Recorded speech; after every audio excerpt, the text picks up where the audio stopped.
Waalaikumsalam warahmatullahi wabarakatuh. Soal yang pertama, sebutkan macam-macam penyampaian wahyu. Pertama, wahyu disampaikan kepada malaikat-malaikatnya, yaitu pembicaraan berasal dari Allah. Malaikat yang mendengarkan dan merasa takut dan mengancam yang ditimbulkan. Kedua, wahyu disampaikan kepada para nabi-nabinya. Soal kedua, coba sebutkan cara wahyu yang diterima nabi. Melalui mimpi dihembuskan ke dalam jiwa nabi, perkataan yang dimaksudkan. Gemerincing suara lonceng yang sangat keras. Malaikat menyerupai dirinya sebagai seorang laki-laki. Malaikat Jibril memperlihatkan dirinya kepada nabi dalam rupa aslinya yang mempunyai ratus sayap. Allah menyampaikan wahyu dari belakang hijab. Malaikat Israfil membawa beberapa kalimat wahyu sebelum malaikat Jibril datang membawa wahyu. 3. Sebutkan cara turunnya ilham. Melalui mimpi yang benar, melalui perantaraan malaikat Jibril di balik tabir, ilham langsung di hati. 4. Coba sebutkan apa saja keutamaan membaca Al-Quran. Sebagai syafaat di hari kiamat, mendapatkan pahala yang berlipat ganda, meningkatkan derajat di surga, sebagai obat dan penyembuh keberkahan dalam hidup. Soal kelima, sebutkan manfaat membaca Al-Quran dan dalam kehidupan. Membuat jiwa tenang, penambahan ilmu dan hikmah, perlindungan dari syaitan, kemudahan dalam urusan dunia dan akhirat. Soal keenam, bagaimana cara mendapatkan keutamaan membaca Al-Quran. Membaca dengan niat ikhlas karena Allah, membaca secara rutin meskipun sedikit, membaca dengan tartil, memahami makna dan mengamalkan isi kandungannya, mengajarkannya kepada orang lain. Soal ketujuh, sebutkan bagaimana turunnya Al-Quran. Allah menurunkan Al-Quran kepada Nabi untuk Nabi Muhammad untuk membimbing manusia. Turunnya Al-Quran merupakan peristiwa yang besar yang sekaligus menyatakan kedudukannya bagi penghuni langit dan bumi. Sebutkan soal ke-8, sebutkan 7 imam qiraat yang terkenal. Abu Amir, Nafi, Asim, Hamzah, Kisai, Ibnu Amir, Ibnu Katsir. Soal ke-9, sebutkan perbedaan surat Makkiyah dan Madaniyah berdasarkan waktu turunnya. Makkiyah diturunkan sebelum hijrah Nabi Muhammad, Madaniyah diturunkan setelah hijrah Nabi Muhammad. Sebutkan contoh surat Makkiyah. Quran Surah Al-Fatihah, Al-An'am, Al-A'raf, Yunus, dan Hud.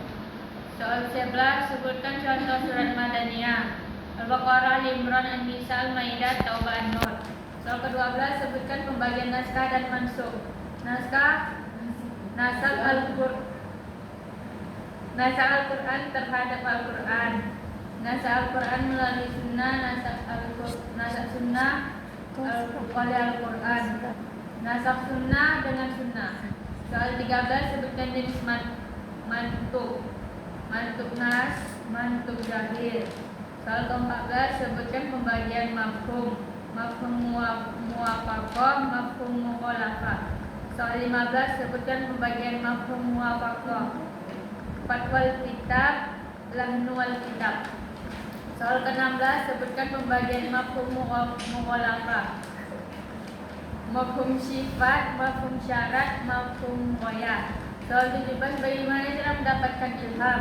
Mendekatkan diri kepada Allah, memperbanyak istighfar, bergaul dengan orang soleh.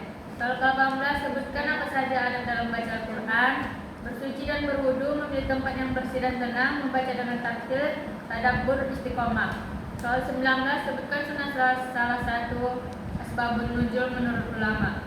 Menurut Al-Jarqani, asbabun nuzul adalah sesuatu yang terjadi serta ada hubungannya dengan turunnya ayat Al-Quran sebagai penjelas hukum saat peristiwa itu terjadi. Soal 20, sebutkan fungsi Al-Quran sebagai mukjizat.